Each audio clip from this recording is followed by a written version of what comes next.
Are you struggling to find time for your music? Does it feel like your journey is at a standstill and you're not making any progress towards building your fan base? Are the days blending together in a routine that leaves you with little to nothing to show for your efforts? In the world of music production, much of our focus revolves around creating beats and melodies, perfecting mixes, and engaging with our audience. However, the daily grind of a regular job or academic commitments can consume a significant chunk of our time, making it easy to feel stuck in a creative rut. It's perfectly normal to experience these challenges, but the key is taking proactive steps to break free from the monotony. When you sense that your music career isn't progressing or is at a standstill, it's time to make a change. Here are 5 small habits that can transform your approach to music production, help you consistently create content, and foster growth in your fan base, all while maintaining a healthy work-life balance. Habit 1. Build music rituals to break up your day. Has it ever felt like your entire day has blended together? You had a plan to make music when you got home from work, but once you got home from work, you have 1,000 other things you need to do. Make dinner, respond to that email, clean the house, take a shower, but where do you get the time to make music? With the introduction of new technologies and the acceleration of remote work in recent years, the lines between work and home have blurred together. There is no longer space at home away from work because you can always answer that email, get access to a document that needs changing, or take a Zoom call to discuss an upcoming project. The space we used to have to get away from work has now been filled by it. This pressure for always being online makes it hard for us to separate work, music, and life to find a harmonious balance between them. So how can you easily separate all of these buckets so that our mind isn't so chaotic trying to do all of them at the same time? I want to introduce you to something that our society has slowly been edging out, which are rituals. As a society, we believe in science and logical outcomes, so having a ritual almost seems futile at this point. I mean, who wants to do a rain dance? Yet, they're one of the most powerful tools you can use to get balance in your life and draw bright lines between actions so they don't all start to blend together. Byung-Chul Han has said that repetition is the essential feature of rituals. It is distinguished from routine by its ability to generate intensity. Instead of having a monotonous routine that you get lost in, you can use rituals as a resource that invigorates your intensity to take action. I first picked up the habit of creating rituals when I was playing sports. When I was younger, the main sport I played was baseball. During it, there are many rituals players go through that prepare them for the game and switches their mindset on. In high school, after a long day of classes, the team would go straight to the locker room and prepare to play. This is where the first rituals that we do would start to take place before the game even started. We would put on our uniforms that we were ready to play. We would lace up our cleats once we got to the field. We would stretch, have a catch, and even a small practice before the game even started. Even after the game began, each player has their own rituals when they step up to home plate, go out to play the field, or for me specifically when I was taking the mound. Every time I went to the mound to pitch, before the new inning started, I would look over all of my fielders from the right side to the left, then take off my hat once and sweep all the dirt off the mound, take a deep breath, then put my foot on the rubber. Each step in the process prepares you to play and helps you to develop focus. So now, how can we apply this idea to making music? Well, there are 2 rituals that I recommend all music makers use. First is to create a startup ritual for when you want to begin making music. For me, I had trouble separating work and music after I would get home. So to help, I would go through the ritual of tossing away my phone, cleaning off my studio desk of anything that wasn't music related, and closing out every tab on my computer that wasn't my DAW. This ritual of cleaning up the physical space made mental space for me to engage in creating music and separate it from my workday. You can try something like this, or wearing a specific sweatshirt, or walking around your chair 10 times. I don't care what it is, but make yourself a startup ritual. The second ritual is to create a shutdown ritual for the end of your day to relax your mind before you go to bed. Whenever I made music late at night, it was hard for me to turn off my brain and go to sleep. I would constantly be thinking about what I could have changed in the song, different sounds I could have tried out, and mixing techniques I should have applied. These thoughts would keep me up and make it hard to get a good night's rest. So I decided to create a shutdown ritual that would indicate the end of my day, and I would have an off switch for my brain. To do this, I would make sure that when I shut down my DAW, instead of going straight to bed, I would take notes on any of the things that I thought I wanted to add to the track, and I would dump everything that was swirling around in my head out onto the page. This helps me to relax my mind and clear out anything that might be keeping me up later that night. Then I do a habit I call planning tomorrow today, which I'll explain how to do a little later.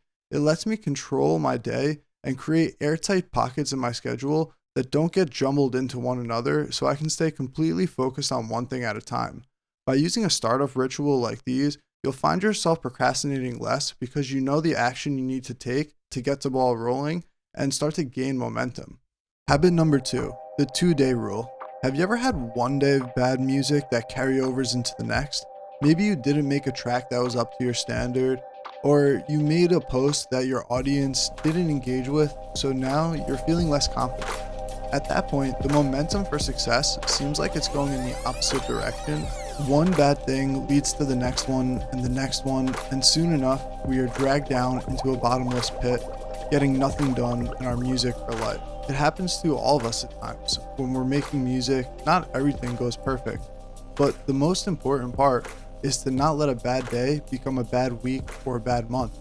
It can be easy to ruminate on what went wrong and carry it with us, consistently chattering in our head about what we could have done better with our music. We could have finished that one song, added that extra edit to our content to get more views, or reached out to that venue that you wanted to play at. But the thing is, we didn't, and that's okay, as long as it is only for a day. It's not about how hard you fall, it's about how fast you can get up. The person who gets up quicker can get to the end quicker. There is no point in laying around on the ground and complaining to everyone who's passing you by. They're all running their own race, and it's time that you pick yourself up and take the responsibility to run yours. So if you've ever had a bad day, here are a couple tools that you can use that have worked for me. The first one is trying to just take a long shower and trying to literally wash it off, and taking the time to kind of go from one state of mind to a different state of mind through taking the shower, as weird as it sounds. And another thing that I like to do in the same kind of vein is make sure that I eat a big nutritious meal, and I literally just kind of eat and I indulge, and if you want to eat some dessert, definitely do that too, and making sure that you actually enjoy that food in a way and you don't kind of hesitate over it or try to eat some really crappy food. The next thing that I like to do is to make sure that I get a good night's rest. So go to bed early and try to just sleep it off. Those three things in tandem, along with obviously trying to stay away from actually creating the music and being occupied with those things, is the way that I like to get over this hump and the way that I like to use this particular habit. And so those are the ways that if I'm ever having a bad day, I like to make sure that I don't have 2 bad days in a row and let that kind of snowball and gain that negative momentum, as we were talking about earlier. Habit 3, the dichotomy of control. Back in 300 BCE, the Stoic school of thought was started, and they discovered a habit of thinking that can be applied to music creation, but also more generally to live a happier life. The Stoics realized that we worry a lot about what happens during our lives and when we're making music. Things like if the style of music you make fits with any genre or your audience, if your music is going to get picked up by a label or playlist, if your content is getting enough likes, if your snare sounds good. While some of these worries serve a purpose and can help us with our music journey, others are a distraction that are out of our control, and if they are out of our control, then why worry about them? This is the idea of the dichotomy of control, first introduced by the Stoics, specifically Epictetus. We are responsible for some things, while there are others for which we cannot be held responsible. The former includes our judgment, our impulse, our desire, aversion, and our mental faculties in general. The latter include the body, material possessions, our reputation, status, in a word, anything not in our power to control. The former are naturally free, unconstrained, and unimpeded, while the latter are frail, inferior, subject to restraint, and none of our affair.